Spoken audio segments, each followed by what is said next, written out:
अपने घर के बुजुर्गों का विशेष ध्यान रखें। लॉकडाउन और सोशल डिस्टेंसिंग की लक्ष्मण रेखा का पूरी तरह पालन करें। अपनी इम्यूनिटी बढ़ाने के लिए आयुष मंत्रालय द्वारा जो निर्देश दिए गए हैं उसका अगर हम पालन करें। डिस्ट्रिक्ट स्टेट्स जो हमारे एडमिनिस्ट्रेशन है उनको हम इफेक्टिवली यूटिलाइज कर रहे हैं, जो हमारी जनता है उसको हम एडिक्वेटली यूटिलाइज कर रहे हैं, तो उस पे हमारा फोकस होना चाहिए। Is that a lockdown is like a pause button.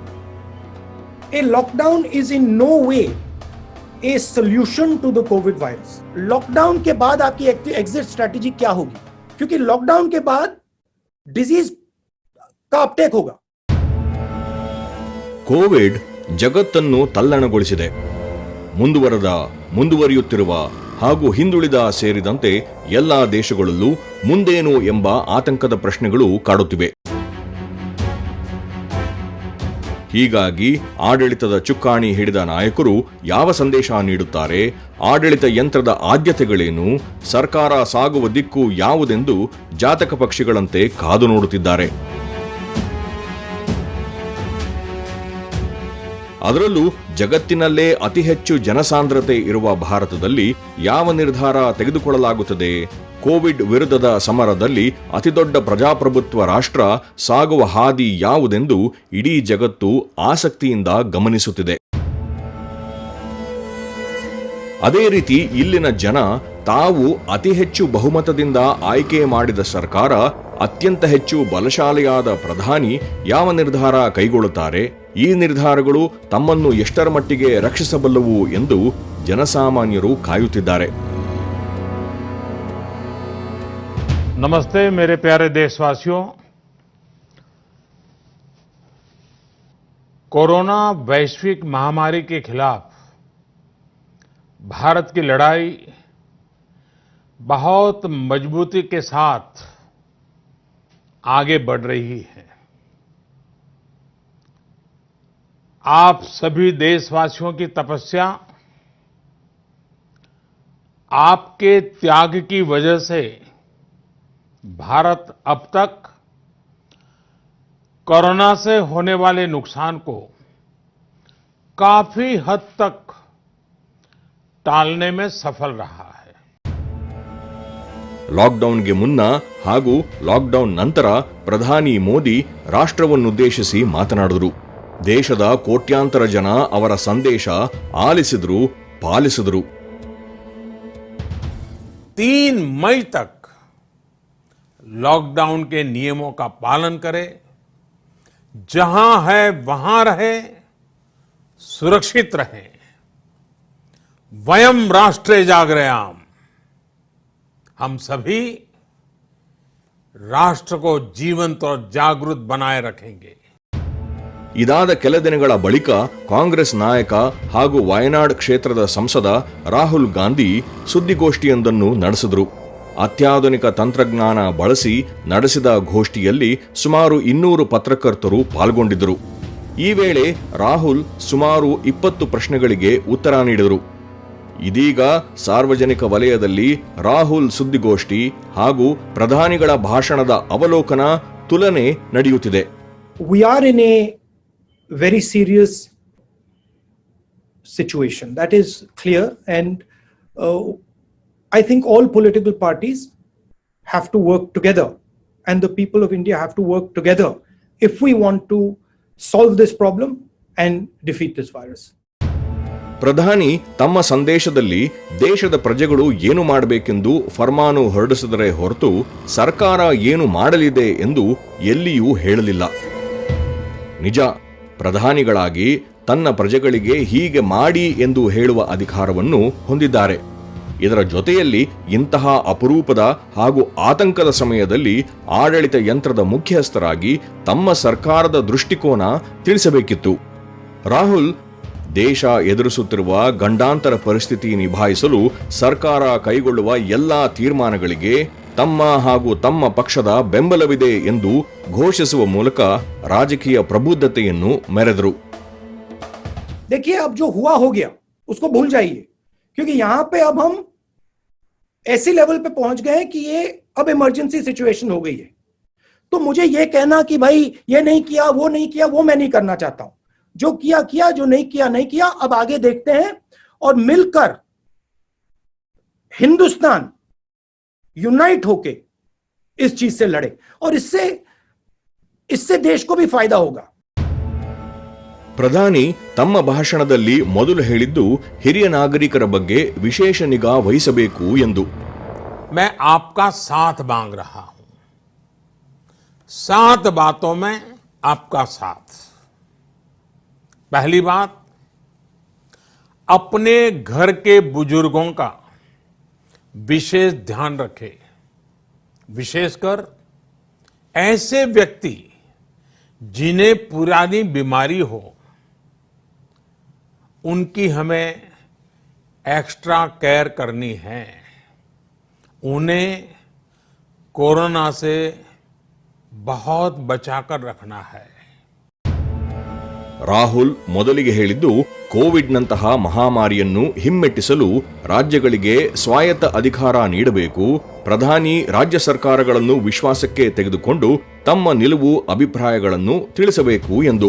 Prime minister जो स्टेट्स के चीफ मिनिस्टर्स हैं, जो डिस्ट्रिक्ट्स हैं, उनको एम्पावर करें। प्राइम मिनिस्टर का रोल आर्मी को एम्पावर करने का है, फोर्सेस को एम्पावर करने का है, स्टेट्स को पैसा पहुंचाने का है।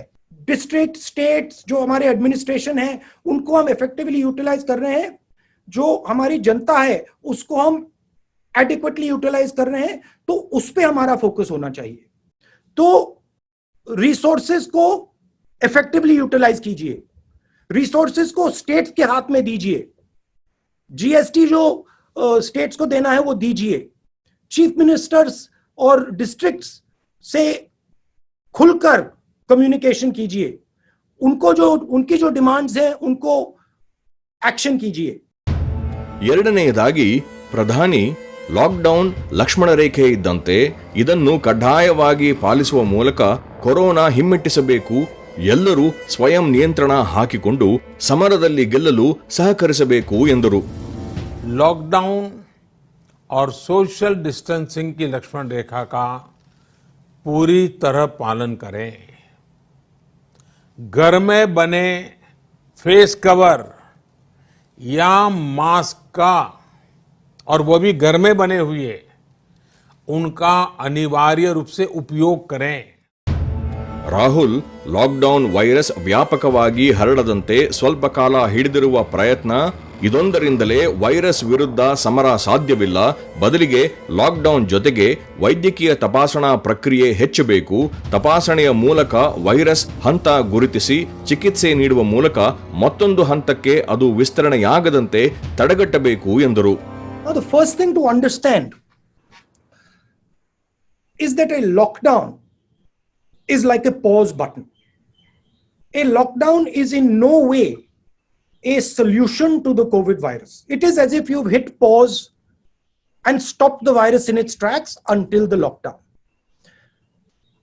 When we come out of the lockdown, the virus is going to start its work again. So it is very important that we have a strategy to come out of the lockdown. ಮೂರನೆಯದಾಗಿ Covid ನಿಯಂತ್ರಿಸಲು ಆಯುಷ್ ಇಲಾಖೆಯ ಮಾರ್ಗಸೂಚಿಗಳನ್ನು ಕಡ್ಡಾಯವಾಗಿ ಪಾಲಿಸಬೇಕು ಎಂದು ಪ್ರಧಾನಿ ನರೇಂದ್ರ ಮೋದಿ ಕರೆ ನೀಡಿದರೆ, ರಾಹುಲ್ ಗಾಂಧಿ ಕೊರೋನಾ ಸಮಯದಲ್ಲಿ ಉಂಟಾಗುವ ಆರ್ಥಿಕ ಪರಿಣಾಮಗಳು ಹಾಗೂ ಲಾಕ್ಡೌನ್ ತೆರವುಗೊಳಿಸಿದ ನಂತರ ಉಂಟಾಗಲಿರುವ ಆರ್ಥಿಕ ಬೆಳವಣಿಗೆಗಳು ಹಾಗೂ ಅವುಗಳನ್ನು ಎದುರಿಸುವ ಬಗ್ಗೆ ಚರ್ಚೆ ಮತ್ತು ಸಿದ್ಧತೆಗಳನ್ನು ಮಾಡಬೇಕು.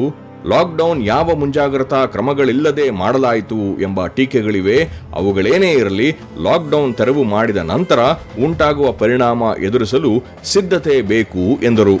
तीसरी बात, अपनी इम्यूनिटी बढ़ाने के लिए आयुष मंत्रालय द्वारा जो निर्देश दिए गए हैं उसका अगर हम पालन करें, गर्म पानी है, काढ़ा है, इनका निरंतर सेवन करें।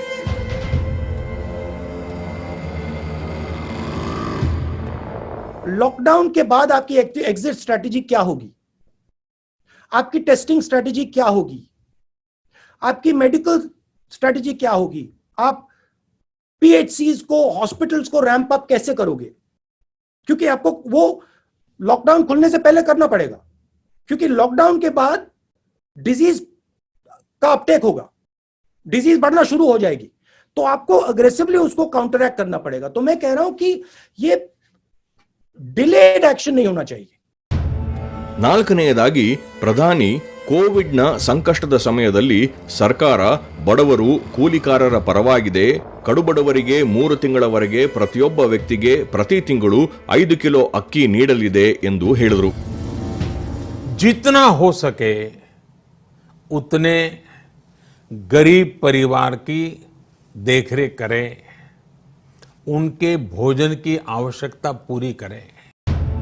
ಇದಕ್ಕೆ ಪ್ರತಿಯಾಗಿ ರಾಹುಲ್ ಗಾಂಧಿ ಆಹಾರ ಧಾನ್ಯ ವಿತರಣೆಯಲ್ಲಿ ಬಡವ ಬಲ್ಲಿದ ಎಂಬ ತಾರತಮ್ಯ ಬೇಡ, ಬದಲಿಗೆ ದೇಶದ ಎಲ್ಲಾ ನಾಗರಿಕರಿಗೆ ಆಹಾರ ಭದ್ರತೆ ನೀಡಬೇಕು. ಅಂದರೆ ಪ್ರತಿಯೊಬ್ಬರಿಗೆ ವಾರಕ್ಕೊಮ್ಮೆ 10 ಕಿಲೋ ಅಕ್ಕಿ, ಗೋಧಿ, 1 ಕಿಲೋ ಸಕ್ಕರೆ, ಬೇಳೆ ವಿತರಿಸಬೇಕು. ದೇಶದಲ್ಲಿ ಅತಿ ಹೆಚ್ಚಿನ ಪ್ರಮಾಣದಲ್ಲಿ ಆಹಾರ ಧಾನ್ಯದ ದಾಸ್ತಾನು ಇದೆ. ಹೀಗಾಗಿ ಈ ಪ್ರಮಾಣದ ವಿತರಣೆಯಿಂದ ಯಾವುದೇ ಸಮಸ್ಯೆಯಾಗುವುದಿಲ್ಲ ಎಂದು ಪ್ರತಿಪಾದಿಸಿದರು. फूड सप्लाई क्रिटिकल चीज है और एकदम मतलब आज नहीं, ये तो 10 दिन पहले कर देना चाहिए था कि जो हमारे गोडाउन में खाना है वो एकदम, अनाज है एकदम डिस्ट्रीब्यूट कर देना चाहिए. बहुत सारे लोग हैं जिनके पास राशन कार्ड नहीं है, उनको भी मिलना चाहिए. कोई ना कोई तरीका निकाला जा सकता है असेस करने के लिए. बट मुझे लगता है कि 10 केजी व्हीट और राइस, 1 किलो पल्सेस, 1 किलो चीनी हर सप्ताह सरकार को देना चाहिए. ಐದನೆಯದಾಗಿ ಪ್ರಧಾನಿಗಳು ಕೋವಿಡ್ನಂತಹ ಸಂಕಷ್ಟದ ಸಮಯದಲ್ಲಿ ಸರ್ಕಾರ ಎಲ್ಲರೊಂದಿಗೆ ಇದೆ, ಅದೇ ರೀತಿಯಲ್ಲಿ ಯಾವುದೇ ಕಾರ್ಖಾನೆಗಳು, ಉದ್ದಿಮೆಗಳು ತಮ್ಮ ಉದ್ಯೋಗಿಗಳನ್ನು ಕೆಲಸದಿಂದ ತೆಗೆಯಬಾರದು, ಅಷ್ಟೇ ಅಲ್ಲದೆ ಸಂಬಳ ಮತ್ತಿತರ ಯಾವುದೇ ಸೌಲಭ್ಯ ಕಡಿತಗೊಳಿಸಬಾರದು ಎಂದು ತಾಕೀತು ಮಾಡಿದರು. आप अपने व्यवसाय, अपने उद्योग में अपने साथ काम करे लोगों के प्रति संवेदना रखे, किसी को नौकरी से न निकाले. ಉದ್ಯೋಗ ಭದ್ರತೆಯನ್ನು ಸಮರ್ಥಿಸಿದ ರಾಹುಲ್ ಗಾಂಧಿ ದೇಶದ ಸಣ್ಣ, ಅತಿ ಸಣ್ಣ ಹಾಗೂ ಮಧ್ಯಮ ಕೈಗಾರಿಕಾ ವಲಯ ಹಲವು ಗಂಭೀರ ಸಮಸ್ಯೆಗಳನ್ನು ಎದುರಿಸುತ್ತಿದೆ. ಕೋವಿಡ್ ಮತ್ತಷ್ಟು ಸಮಸ್ಯೆ ಸೃಷ್ಟಿಸಲಿದೆ. ಇದರಿಂದ ದೊಡ್ಡ ಪ್ರಮಾಣದ ನಿರುದ್ಯೋಗ ಉಂಟಾಗುವ ಅಪಾಯವಿದೆ. ಇದನ್ನು ತಪ್ಪಿಸುವ ದೃಷ್ಟಿಯಿಂದ ಈ ವಲಯಕ್ಕೆ ಉತ್ತೇಜನ ಸಮಗ್ರ ಪ್ಯಾಕೇಜ್ ಒಂದನ್ನು ಘೋಷಿಸುವ ಅಗತ್ಯವಿದೆ. ಇದರಿಂದ ಉದ್ಯೋಗ ಭದ್ರತೆಯ ಜೊತೆಗೆ ಆರ್ಥಿಕ ಸಬಲೀಕರಣವಾಗಲಿದೆ ಎಂದು ಪ್ರತಿಪಾದಿಸಿದರು. बेरोजगारी आने वाली है, शुरू हो गई है और जबरदस्त तरीके से लोग बेरोजगार होंगे. ठीक है, सेंट्रल जो रोजगार देते हैं कौन है? SME, small and medium industry. उनके लिए आप एक डिफेंसिव पैकेज तैयार कीजिए, उनको प्रोटेक्ट करने का पैकेज तैयार कीजिए. हमारी ऐसी कंपनीज हैं जो कनेक्टेड कंपनीज हैं, स्ट्रेटेजिक कंपनीज हैं, बड़ी कंपनीज हो सकती हैं, उनके लिए आप प्रोटेक्शन तैयार कीजिए. ಆರನೆಯದಾಗಿ ಪ್ರಧಾನಿ ಮೋದಿ ಅವರು ಕೋವಿಡ್ ವಿರುದ್ಧದ ಸಮರದಲ್ಲಿ ಮುಂಚೂಣಿಯಲ್ಲಿರುವ ವೈದ್ಯರು, ದಾದಿಯರು, ವೈದ್ಯಕೀಯ ಸಿಬ್ಬಂದಿ, ಆರೋಗ್ಯ ಕಾರ್ಯಕರ್ತೆಯರು, ಪೊಲೀಸ್, ಪೌರ ಕಾರ್ಮಿಕರು ಮತ್ತು ಮಾಧ್ಯಮ ಸಿಬ್ಬಂದಿ ಸೇವೆಯನ್ನು ಶ್ಲಾಘಿಸಿ ಗೌರವಿಸಬೇಕೆಂದರೆ ರಾಹುಲ್ ಇಂತಹ ಸಂಕಷ್ಟದ ಸಮಯದಲ್ಲಿ ಇಡೀ ದೇಶ ಒಂದಾಗಿರಬೇಕು, ಜಾತಿ, ಮತ, ಧರ್ಮ, ಪಂಥಗಳನ್ನು ಮರೆತು ಎಲ್ಲರೂ ಒಂದೇ ಎಂಬ ಐಕ್ಯಮತ್ಯದ ಧ್ವನಿಯೊಂದಿಗೆ ಒಗ್ಗಟ್ಟಾಗಿ ಮುಂದುವರಿಯಬೇಕು ಎಂದು ಮನವಿ ಮಾಡಿದರು. देश के कोरोना योद्धाओं, हमारे डॉक्टर, नर्सेस, सफाई कर्मी, पुलिसकर्मी, ऐसे सभी लोगों का हम सम्मान करें, आदर पूर्वक उनका गौरव करें. डिक्लेरेशन ऑफ विक्ट्री नहीं करनी है क्योंकि ये लंबी लड़ाई है. इसमें सबको मिलकर एक साथ लड़ना है. मैं नरेंद्र मोदी जी से बहुत चीजों में डिसएग्री कर सकता हूं, करता हूं, मगर आज लड़ने का टाइम नहीं है. आज देश के साथ, देश को एक करके वायरस से लड़ने का टाइम है. ಒಟ್ಟಾರೆ ಇಡೀ ಬೆಳವಣಿಗೆಯನ್ನು ಗಮನಿಸಿದಾಗ ರಾಹುಲ್ ಗಾಂಧಿ ಒಬ್ಬ ಪ್ರಬುದ್ಧ ರಾಜಕೀಯ ನೇತಾರನಂತೆ ಕಂಗೊಳಿಸುತ್ತಾರೆ. ಅವರ ಪ್ರತಿಪಾದನೆ ಮೆಚ್ಚುಗೆಗೆ ಪಾತ್ರವಾಗಿದೆ. ಆದರೆ ಈ ಪ್ರತಿಪಾದನೆಗಳನ್ನು ಜನಸಾಮಾನ್ಯರ ಬಳಿ ಕೊಂಡೊಯ್ದು ಅವು ಜನಾಭಿಪ್ರಾಯವಾಗಿ ಪರಿವರ್ತನೆಯಾಗಿಸುವಲ್ಲಿ ವೈಫಲ್ಯತೆ ಎದ್ದು ಕಾಣುತ್ತದೆ.